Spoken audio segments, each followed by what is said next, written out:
No nii, varsti on jõulud ja siin on minu podcast, minu avalikud salakõtted. Seda ma teen juba veidi üle aasta aja ja kui sa oled seda juhtunud varemgi vaatama, siis ole nii kena ja telli see ja kui sulle meeldib see, siis märgi meeldivaks, sest niimoodi saavad algoritmid teada, et jah, mingi signaal, märguanne tuli kuskilt, aga see meid ei huvita praegu. Ühesõnaga, siis saavad algoritmid teada, et seda podcasti tasub vaadata ja et minu juttu tasub kuulata, sest siis sa saad targemaks, aga kui sa ka targemaks ei saa, siis vähemalt rumalamaks ikka ei jää. Nonii, nonii, nonii. Ühesõnaga siis minu avalikud salamõtted ja nojah, ühesõnaga nad saavad alles avalikuks. Ühesõnaga täna on siis niisugune päev, 28. november, mil ma seda podcasti teen.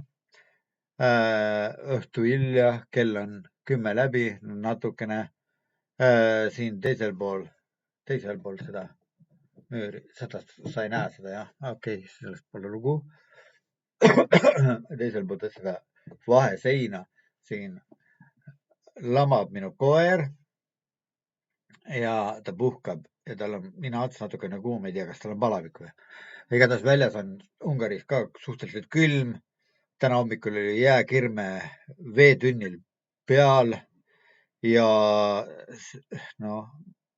siin mõni päev tagasi oli hall maas.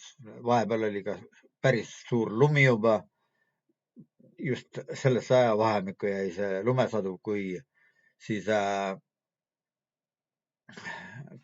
mis jääb sellesse ajavahemikku, kui siis ma eelmist podcasti episoodi tegin ja nüüd selle episoodi vahele, mis jääb sellel ajavahemikul olid mõned päevad paks lumi maas ja siin oli ja sadas pidevalt juurde ja pidevalt siis sadas jälle vihma ja siis oli nii porine ja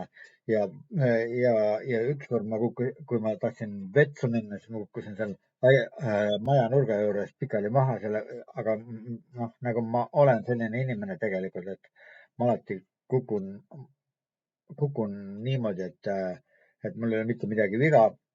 Sest ma kunagi tegelesin niisuguse asjaga nagu judoga, kui ma olin 10-aastane või 11-aastane, 12-aastane, vanema vennaga tegime, harjutasime, trennisime.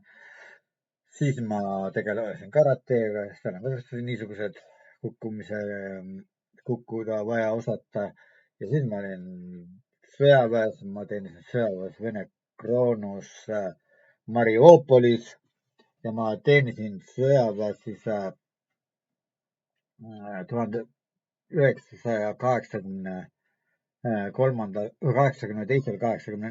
aastal, sellest esimene poolaasta ma olin Jeletsis, see on Lipetski oblastis, see oli Utsepka ja seal ma sain ühe paela peale, nii et ma olin siis jefreitor ja niimoodi ma sattusin siis jefreitorina Mariupolisse, aga kuna jefreitor, kes oli jefreitor, jefreitorid oli teisi ka ja mina ainukene ei olnud, siis kes siis ühe paela mees oli, siis oli sõjaväes kombeks, et see on kõige põlastusväärsem aukraad, mitte ainult Mariupolis, vaid üldse Nõukogude armees.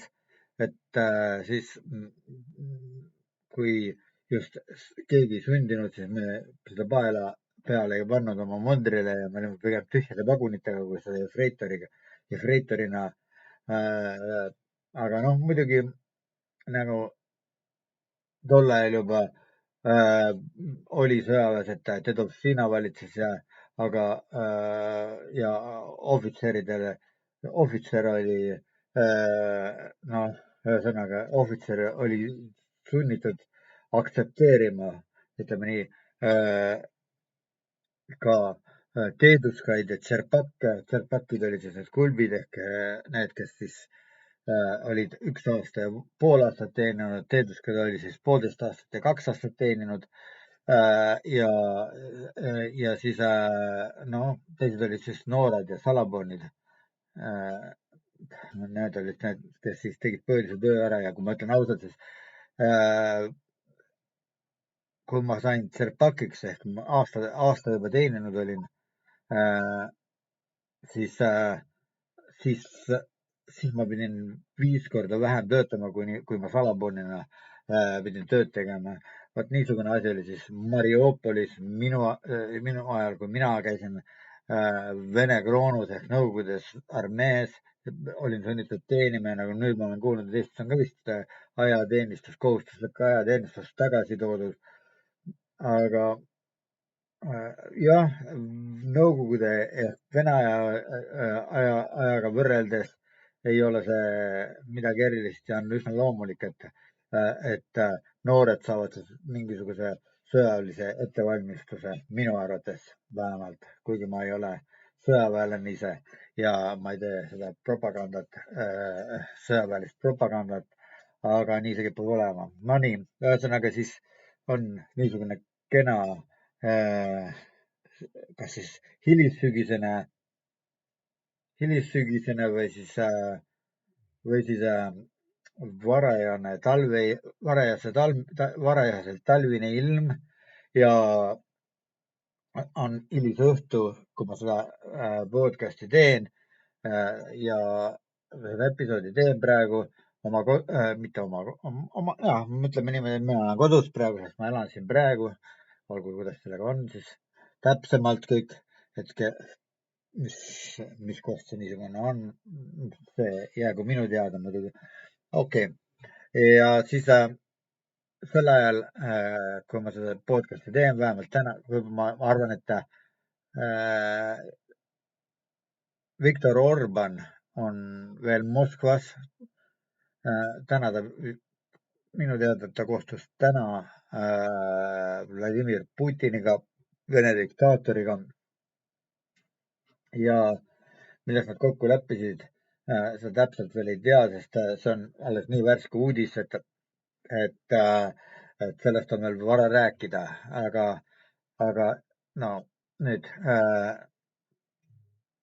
me mäletame ju, et Orban käis hiljuti ka Valges Majas ja kohtus ovaalsaalis siis Washingtonis president Donald Trumpiga ja mõned teavad rääkida, et Orban jagas seal nõuandeid Ameerika presidendile, kellel ei ole kogemusi Ukrainaga, kellel ei ole kogemusi venelastega, jagas neile kogemusi ja jagas nõuandeid talle selleks siis, kuidas siis neid läbirääkimisi siis lõpuks edukalt lõpule viia. Senimaani ei ole märgata, et asjad liiguksid, toimub paigalt sammumine veel isegi pärast seda, kui pärast Orbaniga kohtumist siis Donald Trump tuli ultimaatumiga välja Zelenskile. Seekord püüdis ta pressi peale panna sellega, et ta siis andis mingisuguse tähtaja, et 27. novembriks siis peab alla kirjutama sellele niinimetatud 8-punktilisele rahuplaanile või rahulepingule või kuidas seda dokumenti nimetada. Ilmselt võin seda nimekirja, seda loendit täpsemalt, mida mõned on nimetanud ka Putini või ehk siis Kremli wishlistiks ehk siis seda ja Ukraina arvamuskujundajad, arvamusliidrid on väljendanud veendumust, et need 20 või tähendab, need 28 punkti on siis tegelikult Ukraina kapitulatsiooniplaan, et see ei too mingisugust rahu niisugusel kujul vähemalt mitte, nagu selle oli kas siis Witkoff või Rubio, Marco Rubio või Steve Witkoff olid selle siis koostanud või kes selle koostas täpsemalt. Aga teised teavad muidugi väita, et tegelikult ei koostanud seda mitte ei Rubio ega Witkoff ega isegi Trump mitte, vaid et hoopis selle autorid olevat siis Kremlis ja nagu hiljuti on imbunud välja sellised failid, et Steve Witkoff on siis pidanud pikemat aega kõnelusi juba Ussakoviga, Venemaa esindaja Ussakoviga, kellega siis on ta jaganud siis sellist mitmesugust infot ja kellele on tema siis omakorda nõu andnud, et kuidas siis Trumpiga tuleb suhteid suhelda ja, ja väidetavalt on ta olevat nende kõneluste käigus siis nagu Trumpile lõpuks või mitte lõpuks, aga Trumpile sellele arvamusele viia, et Ukraina ei peaks saama neid tomahawke, mida ta eelnevalt oli lubanud. Ja kui siis enne selle niinimetatud ultimaatumi või kapitulatsiooniplaani esitamist oli Trump vahepeal isegi jõudnud pahaseks saada ka Putini peale ja ta rääkis sellest, et mis Putin teeb, see ei meeldi talle üldse, sest ta ei kuula, ta viidab aega ainult, ta venitab teda asju ja ta ei kavatsegi nagu rahus sõlmima hakata. Ja seetõttu jäi ka see vahepealne Budapesti kohtumine ära ja Budapesti kohtumine oli ka muidugi tekitas mõningates Euroopa ja Ukraina poliitikutes mõrudat maitset suus, tõi mõruda maitse suhu siis neile, sest meenutas seda Budapesti memorandumit, kus olid küll kenasti allkirjad all, et Ukrainal on seejärel, kui ta on ära andnud oma aatompommid, on need samused julgeolekugarantiid siis antud, et siis USA ja teiselt poolt Venemaa ja siis kes siis seal veel kõik olid, kes siis seda talle mingisugused julgeolekut pidid garanteerima. Aga nagu me juba 2014. aastal nägime, et need julgeolekugarantiid ei maksnud midagi Putinile ja siis no alguses oli küll see sammune Krimmi annekteerimine, seejärel aga hoopis algas täiemahuline Ukraina sõda 22. aastal, 24. veebruaril ja see kõik siis on viinud nii Euroopa kui ka Ukraina liidrid arvamusele, et Venemaad ei saa usaldada. Venemaa ei ole usaldusväärne partner. Nii et kui Venemaa midagi lubab, siis lubatagu neil selles kõiges kahelda ja ärgu püütagu neid uskuma panna, et Venemaa kavatsebki neid lubadusi täitma hakata. See, et siis Venemaad ei saa uskuda, kui ta midagi lubab ja paljud muud sellised nähtused või sellised tähelepanekud sellest maailmast viivad järeldusele, et tegelikult poliitikute ja mitte ainult poliitikute usaldusväärsus või siis sõnade usaldusväärsus või kuidas nüüd öelda, et usalduskriis mitte ainult poliitikute suhtes, mitte ainult riigijuhtide suhtes, vaid väga erinevatel tasandil. See on ülemaailmne nähtus. Nii et nagu sõnad, need ei maksaks midagi, et rääkida võib kõike. Ja ega nagu eelnevast näitest võisime tähele panna, et kui me allkirja paneme, et ega tea, kas seda tasubki tõsiselt võtta ka, et allkirjad ka nagu siis ei peaks maksma või mida sellest kõigest arvama siis peaks õige.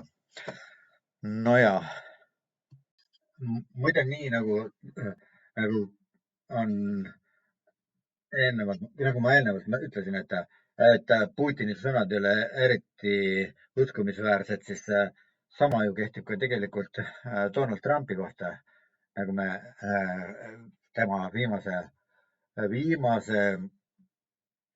viimasel valitsemise ajal tähele pannud, on Trump suuteline ükskord rääkima ühte ja järgmine kord hoopis vastupidist juttu. Nii et mõnikord võib isegi ette tulla niisugust asja, et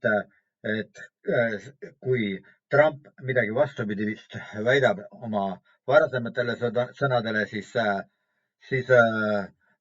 ja kui keegi seda talle meelde tuletab, siis ta väidab, et uskumatu, et tema seda võis öelda, et tema küll arvab, et tema seda öelnud ei ole, tema niisugust asja rääkinud ei ole ja nii edasi. Nii et kas siin on nüüd siis mälupuudusega tegemist või on mingi muu nähtusega tegemist? Ma arvan, et pigem küll sellega, et Trump räägib liiga kergelt välja asju, mida ta ise ka ei usu ja mida ta ise ka tõsiselt ei võta väga, või üldse mitte isegi.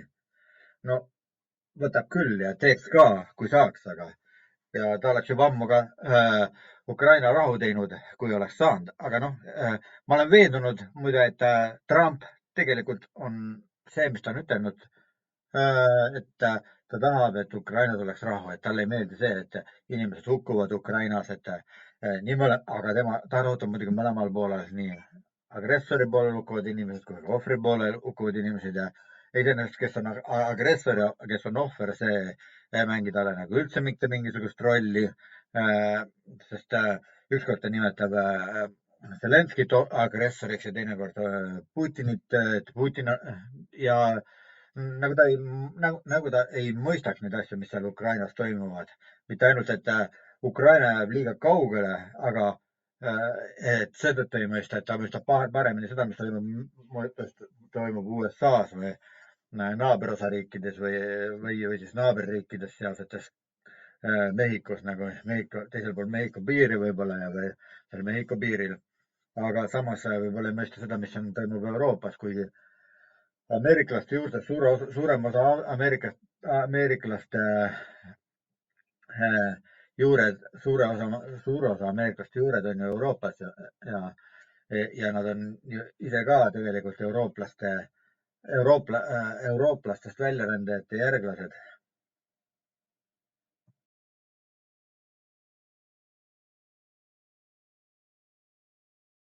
Nii et tundub, et ega Trump ei ole eriti sõnapidaja mees ja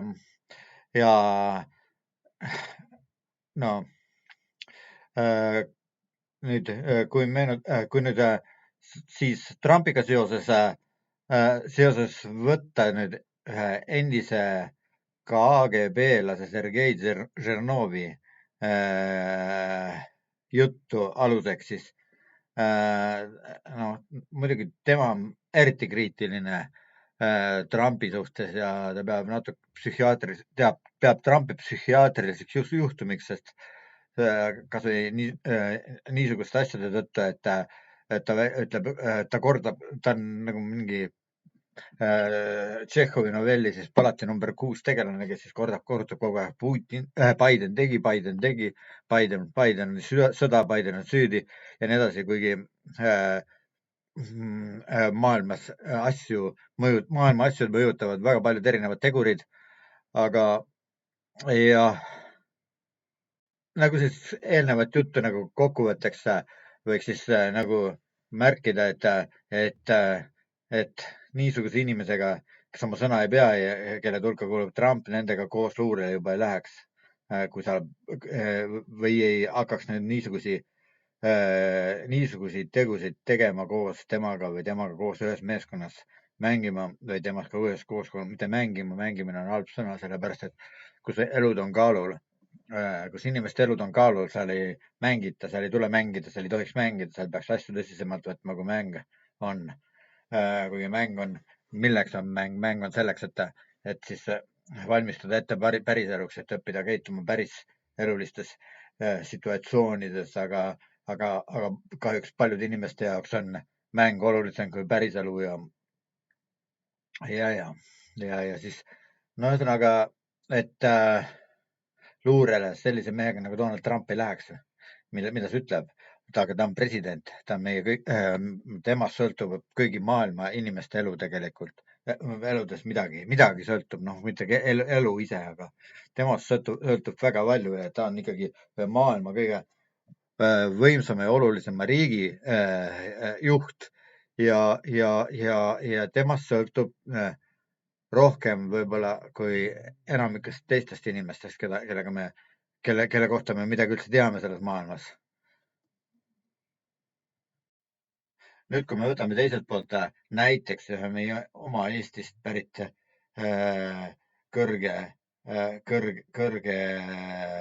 kõrgema ametniku või siis, kes on ka tegelikult mingis mõttes juht, ta on Euroopa Liidu välisminister, ma mõtlen Kaja Kallas siis, et tema sõnade usaldusväärsus, tema sõnades on ka vähemalt Eesti kodanike silmis on tema usaldusväärsus mõnevõrra ju langenud selle tõttu, et samuti ta ei võeta tõsiselt võtma seda, mida ta varemalt on rääkinud, et sõnad varasemad sõnad ei mängi rolli, kui nüüd mingisugune situatsioon muutub, siis võib vabalt oma eelnevaid lubadusi, eelnevaid sõnu muuta, sellepärast et ja ilma mingisuguste süümepiinadeta, ilma mingisuguste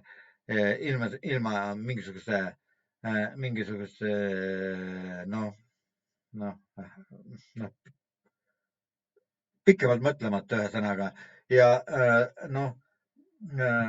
Kaja Kallase tuntud sõnad ju, et lugege muult, et maksud ei tõuse ja siis esimene asi, kui ta võimule sai, siis maksud tõusid, nii et kas see kuulub sama fenomeni hulka?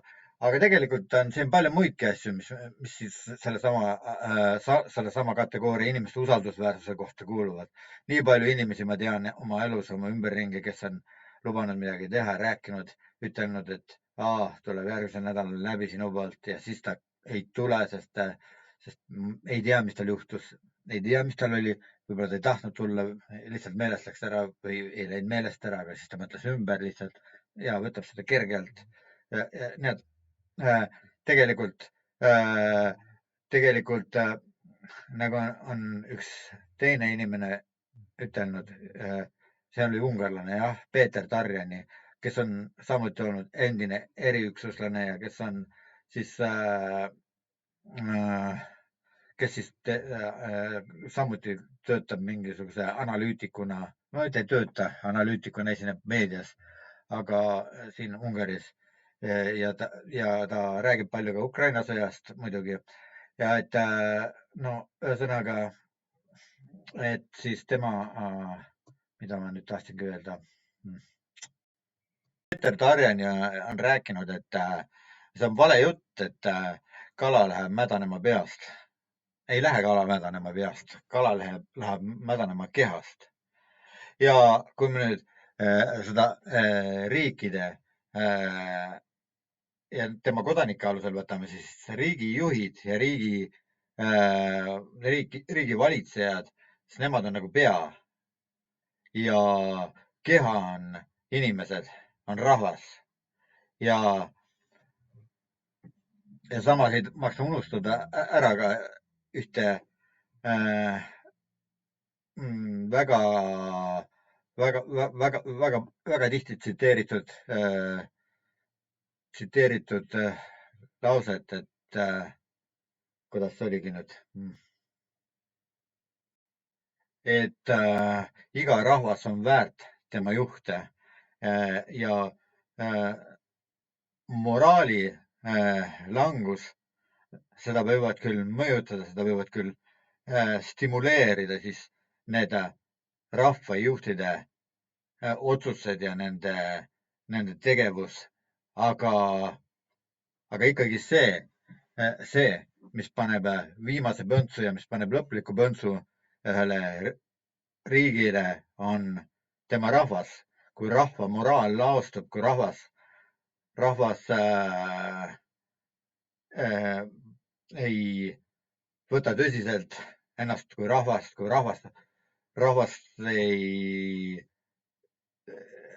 ei pea oma sõna, millest oli ka eelnevalt juttu siin, et kui tavalised inimesed ei pea oma sõna, noh, muidugi nad võivad ju eeskujuks võtta siis oma riigijuhte, kes siis on neile eelnevalt omakorda eeskuju näidanud, et kuidas siis oma sõnu võib süüa nii, nagu ise tahad, et lubades ühte, aga tehes teist ja rääkides ühte juttu, aga tehes hoopis midagi muud. Et nemad ka on ju niimoodi oma igapäevases elus väga paljud inimesed käituvad niimoodi ja nad ei pea nagu seda oluliseks. Aga muidugi on üksikisiku tasandil, kui seda asja vaadelda, siis ega üksikisiku vastutus ei ole nii suur kui riigijuhi vastutus loomulikult. Aga kui rahva enamik käitub niimoodi, siis pole ime, et ka valitsejad käituvad niimoodi ja vastupidi muidugi. Nii et tegelikult valitsejad ja juhid, nemad tulevad ka ju rahva hulgast. Nad tulevad teie endi hulgast, inimeste endi hulgast. Nad on sealt samast pärit. Võib-olla oli mõni neist sinu koolivend, võib-olla oli mõni neist sinu klassivend, mõnega käisid üheskoos kuskil midagi tegemas, ma ei tea, mingi huvialagrupis või midagi sportimas või mida tahes. Ühesõnaga, nad tulevad sealt samast, need juhid tulevad rahva hulgast. Nii et see on vastastikune kõik toimib. Nii et kui juhid on möga või juhid ajavad möla, siis rahvas ajab möla ja võib-olla see, et rahvas ajab möla, ei ole ka juhid ennast sundinud selleks, et nad oma sõnade eest vastutaks, ühesõnaga. No ja eks neid mölalõugu võib leida igalt poolt. Siin Ungariski on neid päris palju. Üks neist on minu naaber näiteks natukene nii räägib, natukene naa. Ja ühesõnaga naaber on siis niisugune, tema nimi on Keesa ja neist eestlastele võib öelda, kui ma ungari keeles teeksin seda kanalit, siis ma ei hakkaks rääkima, ei ütleks tema nime, aga eestlastele ei ütle niikuinii tema nimi midagi ja ta ise on kaugel ja ega nad temaga kunagi ei kohtu. Aga Keesa on siis niisugune vend, et väidetavalt oli tema üks vendadest, tähendab tema enda päris vendadest, mitte niisugune. Nojah, ühesõnaga, et üks tema päris vend, lihane vend on siis ühe HVG nimelisi ajakirja toimetaja.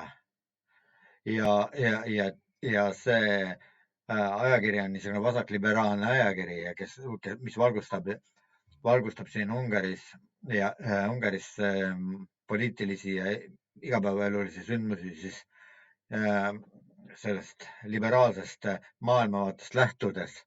Ja Keesa siis räägib, et tema oma vennaga suhetes ei ole. Vend sõidab sellise maasturiga ringi, kalli maasturiga ringi ja no muidugi see HVG on ju tegelikult üks loetumaid vasakpoolseid portaale. Nüüd on ta vist ilmub portaalina, ma ei tea, kas ta paberkandjal enam ilmubki, minu teada ei ilmu. Et nüüd ta ilmub ainult portaalina internetis loetav. Aga mitte sellest ei tahtnud ma rääkida.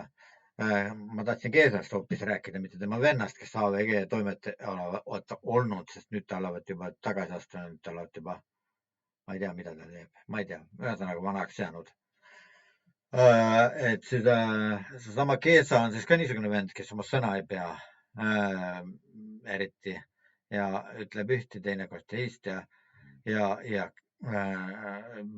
siin külas kõik, ma tean vähe inimesi, kellelt ei ole küsinud, et anna natukene võlgu. Varsti maksan tagasi sel kuupäeval maksan tagasi, siis kui see päev kätte jõuab, siis ta ei maksa midagi tagasi. Unustanud ära, hoopis ütleb, et ei ole või siis lihtsalt ei ole, ei ole midagi teha, vaene inimene, tal ei ole ja lihtsalt ja mida ta maksab tagasi, kui sa oled andnud talle. Ja nii on minuga ka olnud, ma olen talle mõnikord andnud, kui mul on olnud, kui ma olen saanud anda talle. Ja siis muidugi siis mitmes muus mõttes ka, et mõnikord, ühesõnaga ja niisugune vend on siin. Nii et eks neid ole siin ka, kes oma sõnu ei pea, kes oma sõnu söövad mõnikord. Aga no muidugi, mis need teised suured poliitikud ja rikkad inimesed, kes samuti oma sõnu söövad, need paremad on selles suhtes. Ei tea. Või sina tead? Okei. No nii, siis mis veel on huvitav teema näiteks? Mis huvitav või mitte huvitav, aga mõned asjad on lihtsalt niisugused asjad, millest peab rääkima ükskord ja millest ei taha vaikida. Aga noh, kas keegi ka kuuleb pärast, see on muidugi iseküsimus, aga ma loodan, et siiski. Ja siin oma eelmises podcastis ma läksin kriitiliseks siis mitmed konservatiivide suhtes ja jah, aga kohe tõusin nüüd üles ja tahab välja minna, ma lasen ta välja siis, okei. Oota. Siis tegin ma niisuguse tüki, et oma eelmise episoodi kaane pildiks panin niisuguse pildi, millel on Orban oli endale pähe tõmmanud magamütsi, aga mitte õiget pidi, vaid tagurpidi, nii et nokk tahapoole. Ja siis üks minu tuttav siis oli selle pildi suhtes nii kriitiline, et arvas, et see pilt on väga ebasobivalt valitud, sest jätab mulje, nagu oleks see isik, kes on selle postituse või selle episoodi teinud või seda podcasti teeb, siis oleks nagu rahvuskonservatiivide vaenlane, vähemalt vaenulik või nende asjade suhtes, millega siis need rahvuskonservatiivid tegelevad. Ja ta lisas sinna juurde, et kui see niimoodi on, siis kuidagi niimoodi oli, et kui see niimoodi on, siis annab tunnistust nagu arenematust mõistusest või ajust või nagu kui keegi on kriitiline mingites asjades, ühesõnaga nagu konservatiivide suhtes, siis oleks tema nagu aju alaarenenud ja tegemist olevat nõdraarulisega, ühesõnaga, kes siis konservatiive kritiseerib. Ja ma vist ei peaks nagu varjama seda tõsiasja, et mulle niisugune hoiak ei meeldi üldse. Minu arvates on konservatiividega probleeme küll ja küll. See tähendab seda, et valitsuskoalitsiooniga on probleeme küll ja küll ja valitsuskoalitsioonis on niisugused inimesed ja naasugused inimesed, keda on ilma minutagi väga paljudes kohtades kritiseeritud ja keda on ilma minutagi väga palju kas nüüd mustatud või laimatud, aga kritiseeritud kindlasti küll. Kuigi võib-olla seda esimest on mõnikord juhtunud lausa. Aga muidugi ei tähenda seda, et kaugeltki kõik asjad, millega meie kallis valitsus, kallis Eesti valitsus tegeleb, et see oleks mulle väga sümpaatne ja meelepärane ja ma tahan teda kaitsta konservatiivide eest, kes siis alatult ja halastamatult siis kritiseerivad ja ründavad igasuguseid valitsuse samme ja tegevusi ja see tulenevad siis tohutu suurest vihkamisest või millestki muust sarnasest, aga noh, ma ei taha öelda, ma ei taha nüüd kohe niimoodi väita, et mina midagi niisugust ka tegelikult arvaksin, sest mina lähtun hoopis teistest printsiipidest. Siin on niisugune asi, et muidugi on minu arvates ka konservatiivide puhul väga palju kritiseerida ja väga palju on konservatiivide juures märgata minu arvates niisuguseid jooni, ja niisuguseid õpetusi, niisuguseid lauseid on välja käidud, mis on mulle täitsa vastuvõetamatud, ma olen täiesti omaks võetamatud. Ühest küljest, teisest küljest, kui ma nüüd vaatan erinevate rahvaste konservatiive, Ungaris konservatiive, Fideszi pooldajaid, kuigi ega konservatiivid ei ole mitte ainult Fideszi pooldajate hulgas ei ole Ungaris konservatiive, siin on teisi konservatiive ka. Ja kui niimoodi konservatiivideks kõiki neid nimetada, siis mul hakkab nagu kuidagi vastu, sest mis asi on konservatiivid? See kõlab nagu ühest küljest nagu konserv ja teisest küljest nagu kõlaks preservatiivid. See, mis mulle üldse, mis vabandust, aga noh, mis mulle nagu esimese nagu pähe torkas paralleeli, kui nüüd neid paralleele vaadelda, mis mulle niisuguste asjadega seoses pähe torkavad. Sest minu arvates konservatiivid kui sellised ei ole mingisugune religioon, ei ole mingisuguseid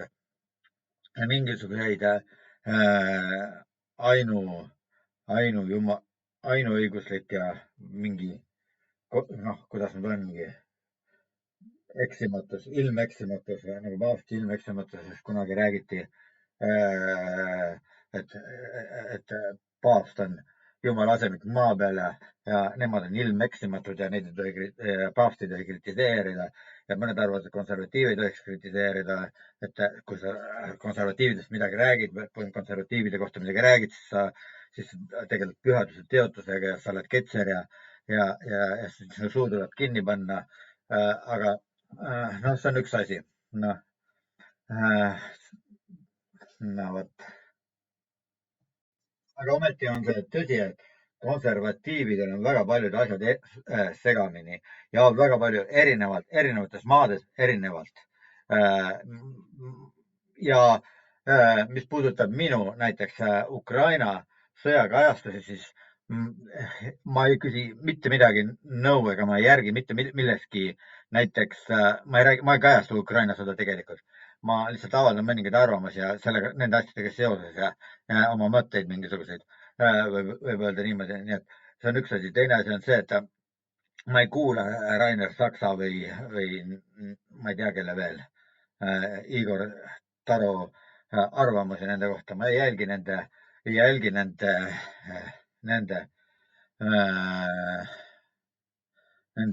mõttelaade ega püüa nendele oma väljendites kuidagi meele järgi olla. Aga kui ma vaatan konservatiive ja näiteks ma ei hakka nüüd konkreetselt, ma ei lähe üldse nimede juurde, ma ei tahaks minna, aga mõned konservatiivid käsitlevad konservatiivismi või konservatiivsust kui religiooni. Konservatiivsus ei ole religioon.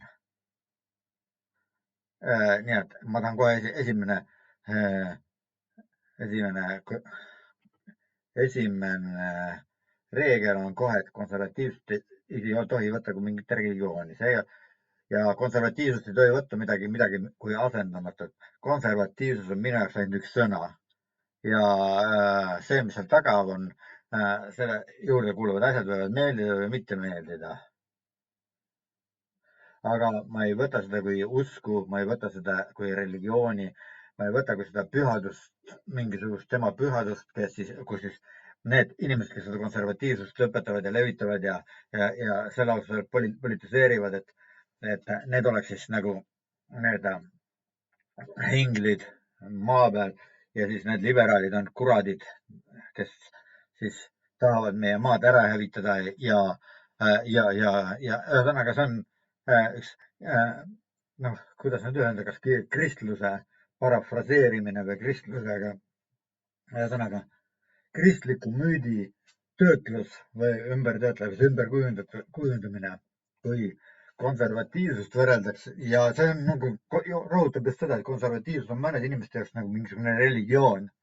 See ei ole maailmavaateline küsimus niimoodi, see on religioon, see on usu küsimus niimoodi nagu e-valimisedki on usu küsimus, sest e-valimisi ei saa kontrollida, sest sa pead uskuma, et keegi ei kasuta ära seal kuskil taga, aga usu küsimus on muidugi ka paberhääletamine, sest selle mõnes mõttes, sest paberhääletamise puhul sa ei või 100% kindel olla, et need, kes on valimisjaoskondades töötavad ja loevad hääli kokku, need ei ole ära tegelased, kuigi ma ei usu seda, see ei ole üldse nii. Aga ma räägin lihtsalt põhimõtteliselt, et konservatiivsus ei ole usu küsimus, esiteks. See ei ole usu küsimus. Sa ei saa kellegi juures asendada usku jumalasse näiteks. Kristlust ei asenda konservatiivsus. Kristlus ja konservatiivsus ei ole samaväärsed. Palju konservatiive ma tean. Ungaris on Fideszi konservatiivid, kes politiseerivad homoabielude vastu, aga tegelikult nad on ise praktiseerivad homoseksuaalid Fideszi liikmete hulgas. On selliseid. On Fideszi liikmete hulgas selliseid inimesi, kes on kas siis kogemata või tahtmatult siis kaitsnud pedofiile, ja mõned neist on isegi võib-olla pedofiiliga seotud väidetavalt, kuigi neid väiteid ei saa uskuda, sest need võivad olla väga kergesti mingisugused laimujutud. Ja ühesõnaga ma ei hakka siis neist rohkem pikemalt rääkima ja neid laime edasi levitama ja rääkima nagu, et need videos oleks pederastid ja lastepilastajad. Ei, see ei ole nii, aga aga konservatiivsus ei ole igal pool üks ja sama. Kui me hakkame vaatame näiteks seda, et mis oli Fides, mida rääkis Fides ja siis, kui oli Covidi hooaeg ja mida tegid Eesti konservatiivid sel ajal. Siis see, mida tegid Eesti konservatiivid, rahvuskonservatiivid sel ajal ja mida tegi Varro Vooglaid ja Objektiiv et see meenutas juba seda, mida teeb Ungaris Mihasang ehk siis Mihasang on see erakond Ungaris, kes siis on Laszlo Torotskai poolt asutatud pärast seda, kui Jobbik liikumine, kui see kaotas oma teravuse, kui see muutus paremäärmuslikust liikumisest niisuguseks keskmiselt parempoolseks või isegi mitte selleks, liberaalkonservatiivseks või midagi, kuidas seda nüüd nimetada. Ühesõnaga, kes teeb koostööd paduliberaalidega ja niisuguste väiksemate erakondadega selle nimel, et Fidesit siis kukutada, on loonud isegi valimisliidu nendega koos pärast seda, see Jobbik, kes oli kunagi vasakäärmuslikel ridades, oli siis neid inimesi, kes siis lausa lugesid ja Mein Kampfi isegi ja kes pidasid Mein Kampfi olevaid tõdesid lugemisväärseteks, mille üle tasub mõtelda isegi. No Eestis on ka selliseid inimesi, Margus Lepa ju meenutagem kasvõi, ma ei tea, kes on propageerinud mingil määral Mein Kampfi lugemist, aga kas ta nüüd kõike seda muidugi ise usub ja samuti ta on propageerinud ju ka Siiani tarkade protokolle ja need on isegi oma ilusa kunstipärase ja võib-olla veidi minu arvates veidi ülepingutatud hääletooniga siis propageerinud ja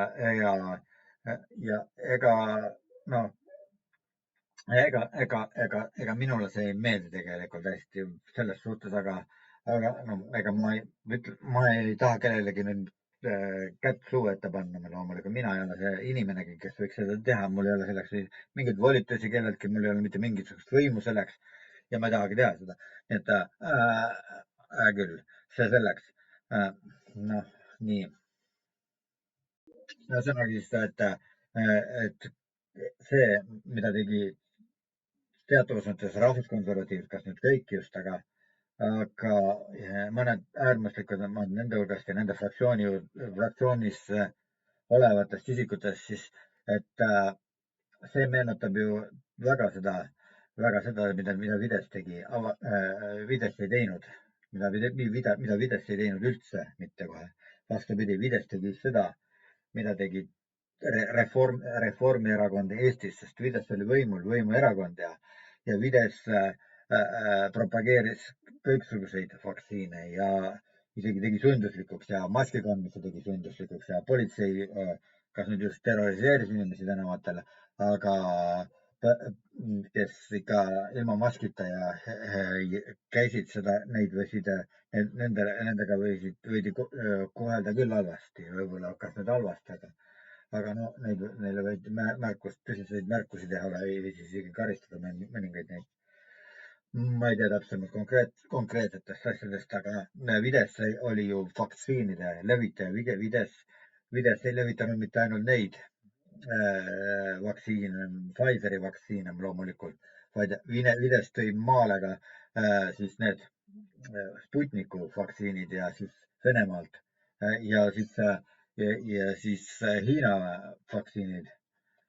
Ja nii, et neid kõiki võis valida, aga sul pidid olema vaktsiinid tehtud ja sul pidi olema ette näidata dokument, kui sa kuskil käisid, tahtsid avalikus kohas käia ja sul pidi mask ees olema, mida Eestis on lausa fašistlikuks tembeldatud nende rahvuskonservatiivide, vähemalt kõige äärmuslikumate rahvuskonservatiivide poolt ju. Nii et see, mida Fidesz siin Ungaris on teinud, on täiesti erinev sellest, mida teevad konservatiivid Eestis. Nii et konservatiivsus ei ole igal pool üks ja sama, kui sa nüüd teada tahad. Samuti Ukraina sõda on üks niisugune teema. Ühesõnaga, see tematiseerimine on üks väga tähtis asi.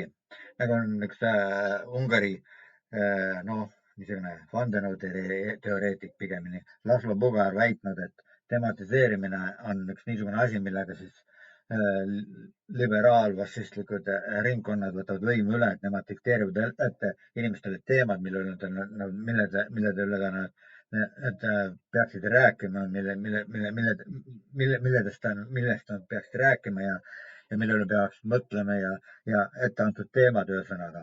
See on üks võimu rakendamise meetod, et kui kellelegi antakse mingid teemad ette, siis tegelikult võib-olla ei pane ise tähelegi, aga sinu üle rakendatakse mingit võimu, sind tahetakse mingis suunas juhtida, millises suunas sa muidu võib-olla ei läheks. Nii et jah, aga nüüd Ukraina sõda näiteks erineb ju näiteks PiS ehk siis Tõe ja õigluse partei siis Poolas oli Ukraina sõja suhtes ju hoopis teistsugune suhtumine kui Fideszi ja Orbani suhtumine on ju kogu aeg olnud. Ja kui Poolas näiteks ukrainlaste suhtes erinevalt Ungarist, erinevalt mõnest teisest ringkonnast, siis kui see suhtumine Ukraina sõjasse on olnud seal enam-vähem kokkulangev, Ukrainat tuleb aidata, Ukrainat tuleb toetada, sest vastasel korral tuleb meil suurema ohuga tegemist, kui on see, mis meil siin on ja nagu näitavad sündmused, on Ukrainas ju käimas niisuguses mastaabis sõjategevus, mille kohta ei ole olnud Euroopas näiteid pärast teist maailmasõda. Nii et need mastaabid juba lähenevad sellele, mis oli teises maailmasõjas ja kui inimohvrite arvu, mida võib juba miljonites lugeda mõningatel andmetel, siis see väide, et idast ei tule, et see Putini ohuga ähvardamine ja ei tule mitte mingisugust ohtu ja Putinist rääkimine on niivõrd jälk mõne inimese arvates, nagu Markus Järvi viimasest sellest monoloogist võis järeldada, et kui ma räägin Putinist, et tuletan meelde, et Putin võib ohtlik olla, et Putin võib Euroopale kallale tungida, siis hiljuti ta väitis, et Kasahstanis vist oli see, kui ta nüüd rääkis, ja avaldas omapoolset arvamust siis selle 88-punktise rahuplaani kohta, Trumpi rahuplaani kohta, öeldes, et kui Ukraina ei taha oma neid veel vallutamata territooriume Donbassis ära anda, siis ta võtab kõik territooriumid Ukrainalt ära lõpuks. Ja nii edasi. Ühesõnaga, küll. Nii et Ukraina sõjast rääkida tuleb ja tuleb Venemaast rääkida, tuleb nii rääkida, nagu see on ja ei saa sugugi pidada Brüsselit ja Euroopa Liitu, kuhu me ise kuulume, kuhu me ise oleme hääletanud, et me tahaksime kuuluda. Me oleme valinud, mina ei ole, mina hääletasin vastu tegelikult, kui see referendum oli korda Euroopa Liidu kuulumise kohta, siis ma ütlen, ma tunnistan üles, mina hääletasin selle vastu, et Euroopa Liitu astuks Eesti. Aga näed, astus ja mõnes mõttes ma olen sellest tulenevaid võimalusi ära kasutanud, näiteks see, et me saame vabalt liikuda ühest riigist teise, ilma et meil piirikontrollis palju neid kotte läbi otsitakse ja meid seal passid ära korjatakse ja siis mõnikord tundide viisi oodata lastakse. Aga jah, ja küll. Nii et ma olen kasusaaja sellele, et Euroopa Liitu oleme astunud. Aga nüüd, kui